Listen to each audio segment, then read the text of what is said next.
خدمت دوستان عزیز و اساتید محترم. توی این ویدیو میخوام آموزش ریورس تانل بک هال رو بهتون بگم که TCP ماکس و وب سوکت رو ساپورت میکنه. من TCP شو فعلا میخوام بهتون بگم. توی صفحه گیت هابش خب توضیحات رو تا تونستم کامل گذاشتم و خیلی تونستن اجرا کنن، ولی یه سری از دوستان متاسفانه نتونستن، حالا به هر دلیلی، و اینکه یا مشکل داشتن توی ساخت سرویس، که من حالا اینا رو تا جایی که بتونم کامل بهتون میگم که چجوری استفاده کنید. حالا من شاید سرفه کنم به خاطر حالا مشکلات آسمی که دارم، و حالا به بزرگی خودتون ببخشید، سعی میکنم کات کنم البته. خب ستاره حتما برید به پروژه، فراموش نکنید، خیلی مهمه. قسمت ریلیز برید و آخرین ورژن رو طبق معماری پردازندتون دانلود کنید، که حالا ویندوز گذاشتم، لینوکس و داروین که مکه. خب من معماری AMD 64 آرم نیست، کپی میکنم لینکشو. خب دو تا سرور دارم، خارج، ایران. خب اول توی خارج من این فایل رو دانلود میکنم به این صورت و میبینید که دانلود شد. یه ls بزنید فایل میاد، این اسم فایله. خب اینو باید اکسترکتش کنید که محتویاتش رو ببینید. میزنید تار داش ایکس، ایکس یعنی اکسترکت، زد که برای فرمت جی زده، و اف یعنی اسم فایل. اسم فایل رو بهش میدید. تموم شد. یه ls بگیرید، این بکاله. میتونید بقیه فایل های اضافی رو پاک کنید که میشه بکال. لینوکس لایسنسش رو پاک کنیم و ریدمیو. خب اوکیه، یه بکال اینجا داریم. و اگه من ls LTRH هم بزنم که میبینید که x یعنی executable، یعنی قابل اجراست دیگه، نمیخواد ch مود x روش پیاده کنید، خود همین فایل رو شما بزنید اجرا میشه. خب اوکیه، بریم سرور ایران هم همین مراحل رو تکرار کنیم. میزنید wget و لینک رو بهش میدید. بعضی سرورهای ایران با گیت هاب مشکل دارن که حالا راه حلش رو تو گروه بپرسین که بهتون بگم، چون ممکنه که اصلا گیت هاب فیلتر باشه کلا روی اون دیتا سنتر ایران. خب فایلمون اینجاست، دقیقا این هم اکسترکتش میکنید به این صورت xzf. و فایل های اضافی رو من پاک میکنم، یه لایسنس، یه ریدمیه و یه فایل بکالی که دانلودش کردیم. خب اوکی شد. این هم تست میکنیم و اجرا میشه. خب کلیر. خب بهتون گفتم که میخوام TCP رو اجرا کنم. TCP کانفیگوریشن میبینید زدم اینجا، این خیلی واضح است. میاد اینجا دو قسمت داره، سرور کلاینت. بالاتر که بیاید نوشتم سرور همون ایرانه، کلاینت اونیه که پشت فایرواله یا پشت نت. میخواین اول ما ایران یعنی سرور رو کانفیگوریت میکنیم. TCP سرور اینجاست. حالت گفتم TCP میخوایم اوکی کنیم. تمام محتویاتش رو کپی میکنید، میایین سرور ایران و یک فایل جدید میسازید. حالا میتونید با ویم بسازید، یعنی میزنید vim config.toml. اگه هم با ویم آشنایی ندارید با نانو این کار رو انجام بدید. اکثرا نانو راحت ترم، ولی خب من به ویم عادت کردم، ویمو میزنم و یه پیست انجام میدید.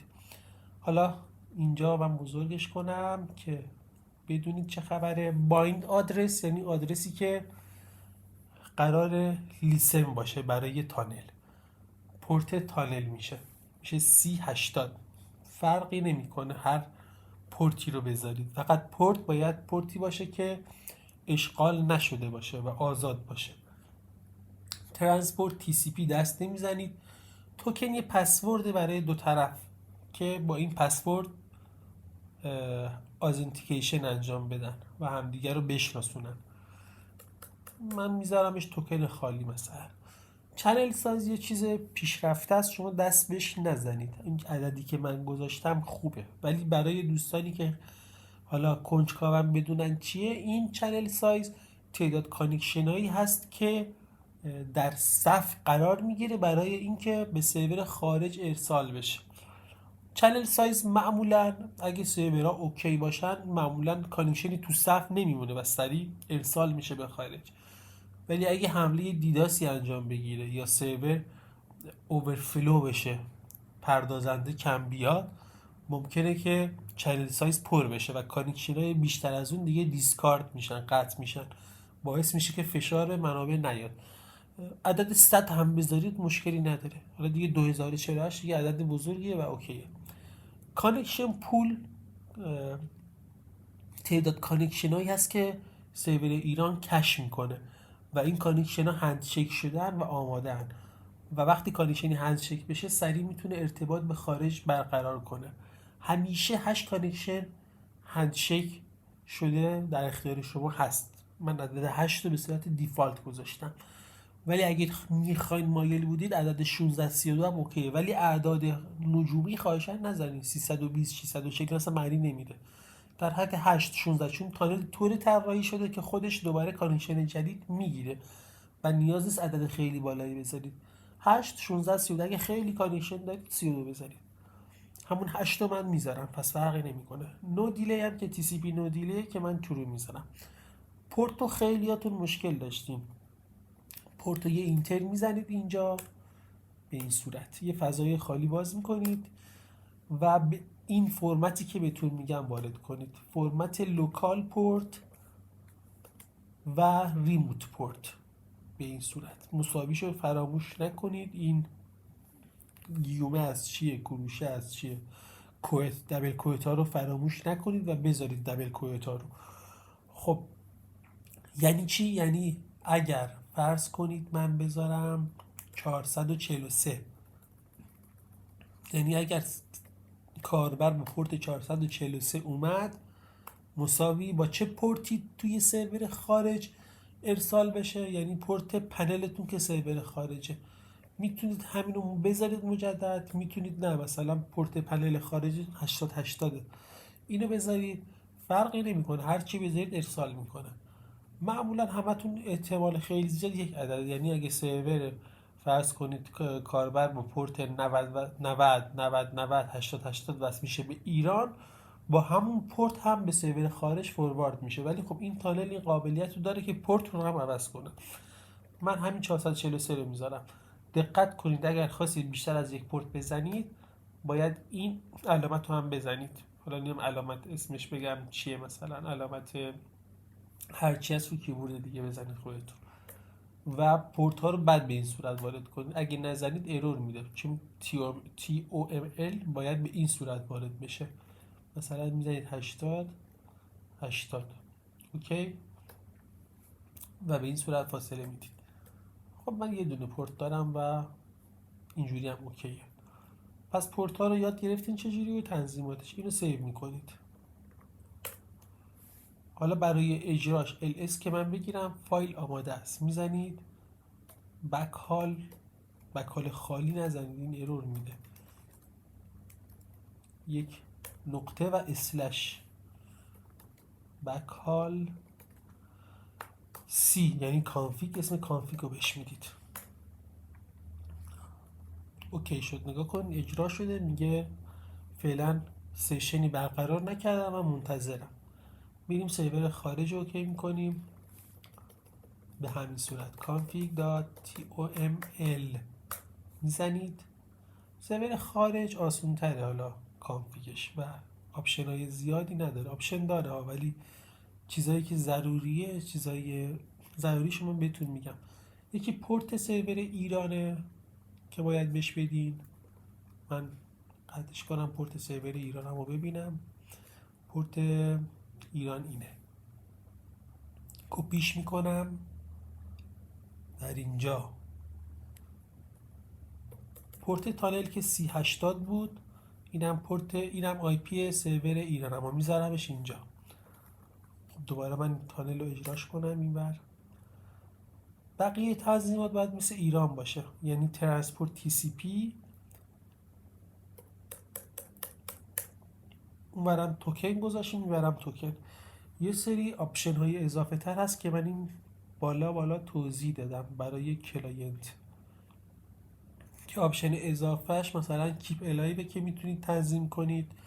گذاشتمش روی 20 ثانیه، ولی حالا عددهای بالاتر هم بذارید مشکلی نیست. فکر میکنم رتول 8 ثانیه بود، ولی 20 ثانیه معقوله دیگه، خیلی نیازی نیست شما اینو دستکاری کنید.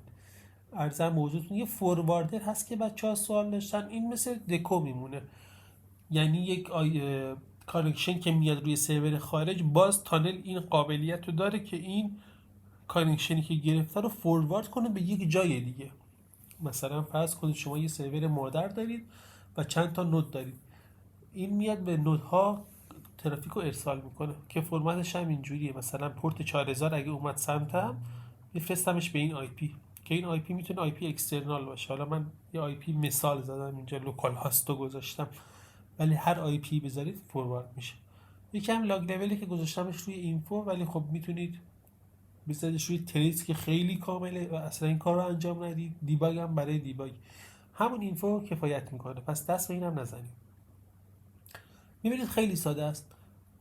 کانفیگ سرور خارج، یه سیو میزنید، اینم فایل کانفیگتون اینجاست و اجراش میکنید دقیقا با همون دستوری که سرور خارج زدید، داش سی و config.tml.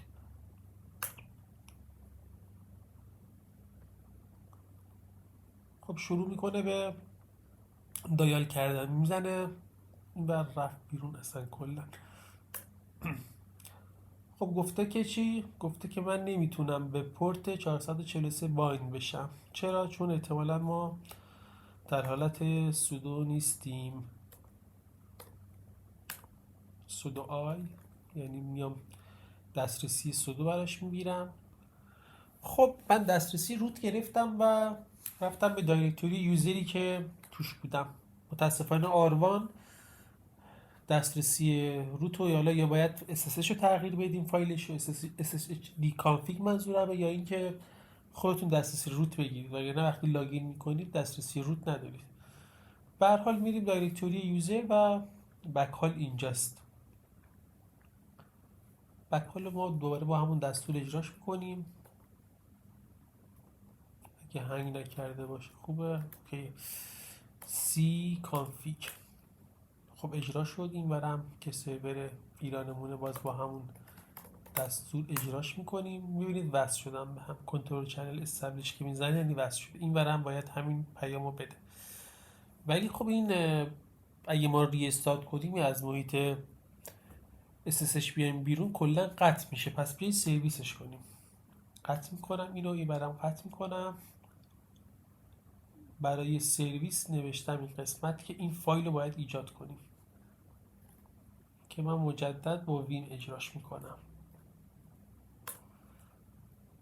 و محتویات این قسمت رو کپی میکنیم. این که اسم سرویس، این دستور اجرایی سرویس، بقیه‌اشو شما نمیخواد دست بزنید، فقط دستور اجرایی مهمه. اگه دقت کنید فایلی که من داشتم تو مسیر روت نبود، تو مسیر دیگه بود. اصلا مسیرش هوم اوبونتو بود اگه اشتباه نکنم، میشد هوم اوبونتو بک‌هال، و مسیر کانفیگ هم همین بود، هوم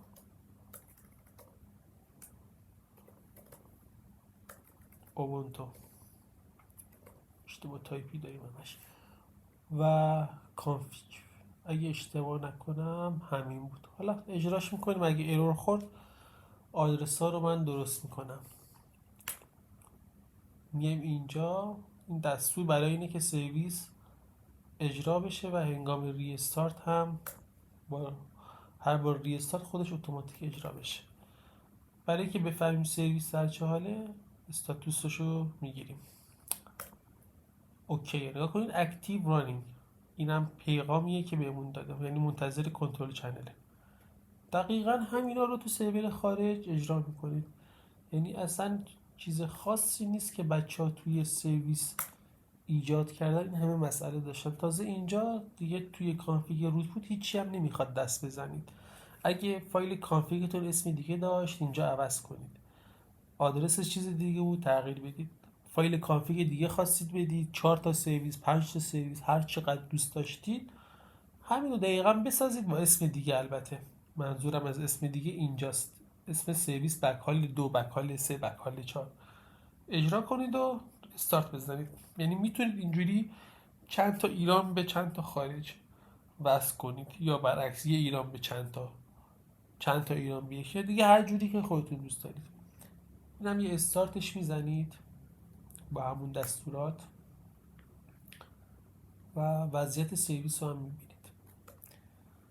خب وصل شد دیگه. از این ساده تر من دیگه نمیتونم توضیح بدم، برای اینکه نشونتونم بدم که کار میکنه یا نه. یه پنل صنایع که دیگه همه آشنایی دارین باشم نصب میکنم و بهتون میگم که چجوری باید کانفیگا رو وارد اونجا کنید.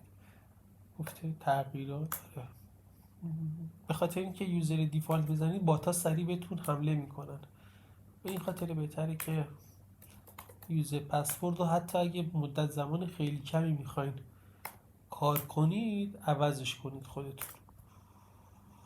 اوکی شد، تغییر داده با پورت 2053 آی پی سرور. صنایع برای تست خوبه خداییش، سریع نصب میشه و میتونی کاراتو باش انجام بدی. یوزر پسورد.